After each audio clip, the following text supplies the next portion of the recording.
PDIP secara biologis kesannya pro-Cina dan anti-Amerika karena ada sejarah yang mengatakan Pak Karno dieksekusi dalam tanda petik oleh CIA. Kesannya miring ke Cina lebih karena tidak suka Amerika karena dendam sejarah. Apakah begitu aslinya? Ya tidak juga. Ini layak untuk dipelajari lebih jauh. Karena itu saya menyempatkan mempelajarinya dengan beberapa buku yang saya baca. Setelah saya perdalam akar masalahnya, saya bermaksud memberikan pandangan lain, sesuatu sudut pandang yang baru. Setelah membaca beberapa buku sejarah berbasis studi lapangan beberapa bulan terakhir ini, saya mencari fakta untuk memahami apa yang terjadi di Indonesia sejak tahun 1960 hingga akhir tahun 1969. Sepanjang tahun 60-an tersebut, sejarah Indonesia itu benar-benar pelajaran kelas dunia. Masa itu ada Kennedy, CIA, Soviet, Peking, Soekarno, Marilyn Monroe, PKI, Soeharto, wanita di sekeliling Soekarno, serta petinggi PKI di sekitar istana. Serta banyak lagi drama di tahun 60-an tersebut menarik sekali. 3 buku saya habiskan dalam waktu 2 bulan kemarin.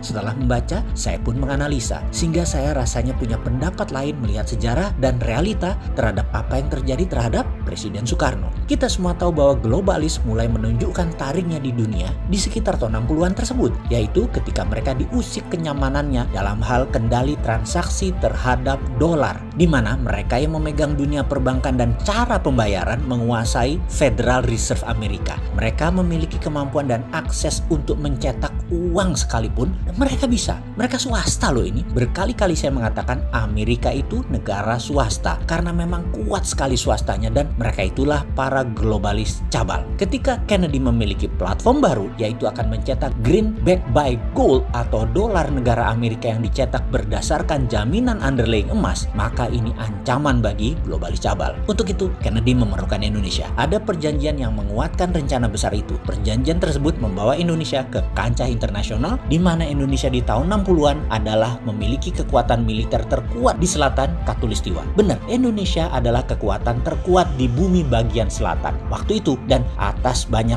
bidang termasuk ekonomi, yaitu rupiah. Pak Karno ada di tengah rencana besar dunia akan menerbitkan dolar versi negara dalam tanda petik Amerika, di mana ketika Amerika akan mencetak uang, mereka memerlukan jaminan underlying emas. Untuk itu Kennedy meminta jaminan emas Indonesia sebagai salah satu bagian dari underlying dolar terbit, yaitu dolar baru versi Kennedy. Perjanjian di Jenewa yang bernama Grand Hilton Memorial Agreement yang ditandatangani oleh Presiden Kennedy dan Presiden Soekarno menjadi salah satu tonggak besar sejarah dunia. Tetapi globalis cabal yang terancam kendalinya punya skenario lain. Kennedy ditembak di Dallas. Mobil kenegaraan yang tidak pernah jalan pelan saat itu jalan di bawah 20 mile per jam yang seharusnya tidak boleh, dan 3 arah peluru menerjang Kennedy bersamaan. Meninggal di tempat beliau saat itu. Inilah konspirasi panjang yang belum pernah jelas terungkap hingga saat ini. Di belahan bumi lain, Pak Karno baru turun dari pesawat di Bandara Kemayoran kala mendengar berita kematian Kennedy. Pak Karno terkejutnya bukan main, shock. Karena apa? Karena hal ini membuyarkan skenario kerjasama Indonesia Amerika atas terbitnya dolar berbasis emas atas nama negara Amerika atau Federal Dollar. Semua akhirnya tinggal sejarah ketika Pak Karno pun oleh globalis cabal dilengsarkan. Skenario ini globalis yang punya, sedangkan CIA hanya pelaksana. Karena Amerika akan mendadak menjadi negara patriotik nasionalis. Begitu juga Indonesia menjadi negara patriotik nasionalis, bukan di bawah globalis lagi.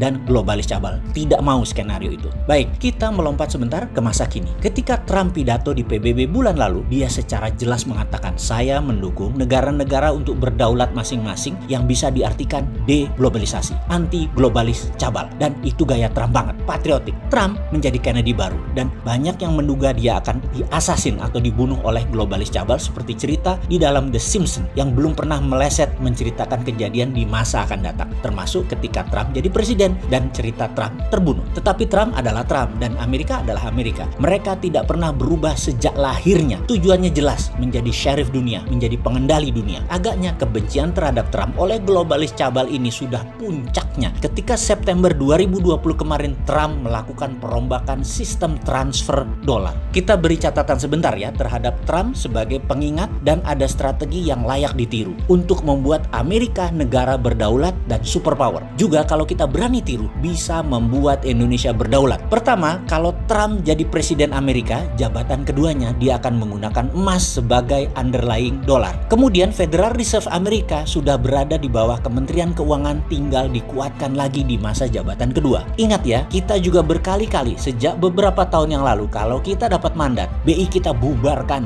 jadikan Dirjen Moneter di bawah Kementerian Keuangan. Agaknya ditiru Amerika terlebih dahulu ya. Oke, belagu juga ya si Sontoloyo ini pamer-pamer. Oke, kita lanjut. Lalu, Trump lakukan apa September 2020 kemarin? Swift transfer dolar, perusahaan network transfer money antar negara yang berpusat di Basel, Switzerland, tidak dipakai lagi. Penguasa keuangan dunia globalis cabal Rothschild mulai meredup sejak 2500 tahun yang lalu berkuasa, dan mereka termasuk yang sangat marah terhadap Trump. Oleh Trump diganti dengan kuantum komputer yang dikembangkan oleh pemerintah Amerika yang telah digunakan oleh banyak bank sentral dan Fed sebagai lending konsorsianya. Inilah perang sesungguhnya saat ini. Globalis cabal di belakang Demokrat dan Tiongkok melawan Amerika patriotis nasionalis di bawah Trump. Ada yang menarik, kesadaran bernegara Amerika lagi tinggi-tingginya sehingga beberapa pendekatan pidato Biden-Kamala terpaksa harus menirunya, yaitu agar tidak ketinggalan zaman. Biden-Kamala juga ke arah patriotisme jualan untuk pemenangan dalam Pilpres nanti. Jadi ada pengamat intelijen pertahanan dunia yang mengatakan kalau Biden menang tetap akan perang melawan Tiongkok juga globalis karena Amerika mendadak menjadi negara patriotik. Jadi